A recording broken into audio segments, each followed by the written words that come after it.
ముందుగా పేరు పేరున మీడియా మిత్రులకు ఇక్కడ వచ్చినటువంటి హరగోపాల్ సార్ నుంచి మొదలు పెడితే అక్కడ ఉన్న కూర్చున్నటువంటి అన్న వరకు అందరికీ పేరు పేరున టైం లేదు కాబట్టి అందరి పేర్లు చెప్పదలుచుకోలేదు. మా రాజకీయ గురువు గారు డాక్టర్ జిలకర సీనన్నకు, అదేవిధంగా నల్ల సూర్యప్రకాష్ అన్నకు, అందరికీ పాట పాడినటువంటి రమేష్ అన్న గారికి, పాట రాసినటువంటి కిషోర్ గారికి, ఇంకో కళాకారుడు శేఖర్, అందరికీ పేరు పేరున. ముఖ్యంగా ఈ ఉద్యమం మీరు అనుకున్నట్టు మీడియా మిత్రులందరికీ నేను ఒకటే చెప్పదలుచుకున్నాను. ఈ ఉద్యమం మోండా మార్కెట్ లో పుట్టింది కాదు. గత 12 ఏళ్ల కింద జిలకర సీనన్న, తమ్ముడు నువ్వు తెలంగాణ ఉద్యమం కోసం పనిచేసావు కదా, ఈ ప్రాంతానికి ప్రాంతేతరుల నుంచి అన్యాయం జరిగినప్పుడు అంటే ఇదే విధంగా ఉద్యమిస్తావా అని చెప్పాడు. అన్న ఏందన్నా, మనకు ఆల్రెడీ తెలంగాణ వచ్చింది కదా, ఏకంగా తెలంగాణ పేరుతోనే ఒక రాజకీయ పార్టీ ఉన్నాను, మరి రాజకీయ పార్టీ రంగు మార్చి వేరే పేరు పెట్టుకుంటే అన్నప్పుడు అంటే అన్నప్పుడు నాకు ఈ ఏదైతే సీనన్న చెప్పిందో నా మనసులో బలంగా నాటుకుపోయింది.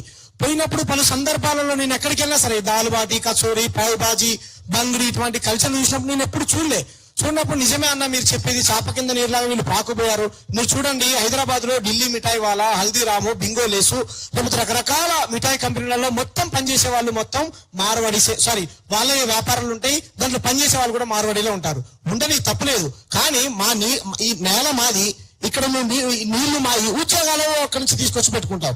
కాబట్టి పలు సందర్భాలలో సీనన్నతో చర్చించినప్పుడు దీనిపైన మనం సీరియస్ గా ఉద్యమం చేయాలి తమ్ముడు అన్నప్పుడు, రైట్, ఎవరైతే మోండా మార్కెట్ లో ఒక దళితుని కొట్టారో, ఆపడానికి వచ్చినటువంటి ఒక యాదవ్ని, ఇంకో ముదరాజుని చెవులపంటి కొట్టి గాయాల పాలు చేశారో, అప్పుడు వెళ్ళి ఏం జరిగిందన్నా అని ఆ బాధితుడిని నేను, బత్తుల రాంప్రసాద్ అన్న అని ఇంకొక అంటే ఎప్పటి నుంచో అట్రాసిటీ కేసులో పనిచేసేటువంటి మాలమా నాయకుడు, నేను, ఇంకో వెంకటేష్ అన్న మా వీసీకే నాయకులు, ఇంకొక ఎస్ఎఫ్ఐ నాయకులు అందరం వెళ్ళి పరామర్శించాం. వాస్తవ విషయాలు అడిగి తెలుసుకుని బాధితుడిని పరామర్శించి వచ్చిన తర్వాత బాధితుడు మాతో చెప్పింది ఏంటంటే, అన్న నా పన్నీరు కొట్టారు, ఇటు పక్కన చెవులపంటి ఇంకొక ఆయనకు గాయాలు చేసి రక్తం వచ్చేలా కొట్టారు, మరి మీరు వచ్చి మీడియా ముందు చెప్పొచ్చు కదా అంటే, నాకు ఇంకా పెళ్లి కాలేదు, నేను గనక మీడియా ముందుకు వస్తే ఆయనకు ఉన్నటువంటి ప్రాబ్లమ్స్ ఆయనకున్నాయి, కాబట్టి దీన్ని కప్పిపెట్టేటువంటి ప్రయత్నం చేస్తున్నారు. ఏం జరిగింది అక్కడ వాస్తవం ఏంటంటే, కులం పేరుతోని బహిరంగ ప్రదేశంలో ఒక మార్వాడి దూషించాడు, కొట్టాడు, గాయాల పాలు చేశాడు అన్నప్పుడు, రైట్, ప్రజాస్వామ్య పద్ధతిలో ఆయన అరెస్ట్ చేయండి సార్ అని ఒక కాల్ ఇచ్చాం.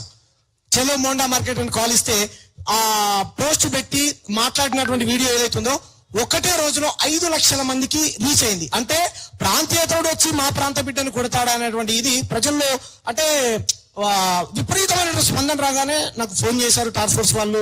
తర్వాత నేను వస్తాను సార్, డ్యూటీలో ఉన్నాను, ప్రజా ఉద్యమాలలో పనిచేసుకుంటాను కదా, నా టైం దొరికినప్పుడు వస్తానని చెప్పా. తర్వాత పోలీసు వాళ్ళు పిలిచారు, అడిగారు, కానీ అక్కడ మొదలైనటువంటి ఉద్యమం అయితే ఇది కాదు. ఈ సందర్భంగా మీ అందరికి నేను ఏం చెప్పదలుచుకున్నానంటే, నేను ఒక్కనే మాట్లాడితే ఇదేదో ఉద్యమాన్ని నేను మొదలు పెట్టినా అని అనుకుంటున్నారు. ఈ ఉద్యమం నేను మొదలు పెట్టింది కాదు. గత కొన్ని సంవత్సరాల నుంచి జిలకర సీనన్న గాని, ఇక్కడ కూర్చున్నటువంటి మేధావులు గాని, ఇంకా రకరకాల తెలంగాణ ఉద్యమం కోసం పనిచేసినటువంటి అప్పుడు ఇడ్లీ సాంబార్ గో బ్యాక్ ఉద్యమం కానీ ఎక్కడైతే పూడి పోసుకుంది, ఎక్కడైనా సరే ఇప్పుడే ఎందుకు మొదలైంది అంటారు, మరి ఇక్కడనే అణచివేత, అక్కడ మీరు అణచివేసిన అంటే ఉద్యమం మొదలైంది. మీరు కొట్టింది కాకుండా దాడుల్ని సమర్థించుకుంటూ మా ప్రాంత బిడ్డలను కొడితే మరి తిరుగుబాటు మొదలవుతుంది కదా.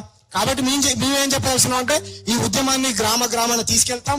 గుజరాతీ, రాజస్థాన్, మార్వాడి ఈ నకిలీ వ్యాపారం ఎవరైతే చేస్తున్నారో ఆ దోపిడికి, ఆధిపత్యానికి వ్యతిరేకంగా కొట్లాడతాం. మీ అందరికీ నాకు మద్దతు తెలియజేసినటువంటి మేధావులందరికీ, వివిధ ప్రజా సంఘాలకు, ఉస్మానియా యూనివర్సిటీని కూడా అనేక విద్యార్థి సంఘాలు, అదేవిధంగా మా ఊర్లో అన్ని కుల సంఘాలు, రాజకీయాలకు అతీతంగా, కులాలకు అతీతంగా గ్రామ తీర్మానం చేస్తున్న మా ఊరు పెద్దలకు, పేరు పేరున నా గురించి సోషల్ మీడియాలో మాట్లాడుతున్న వ్యక్తులకు అందరికీ పేరు పేరున ధన్యవాదాలు తెలియజేసుకుంటూ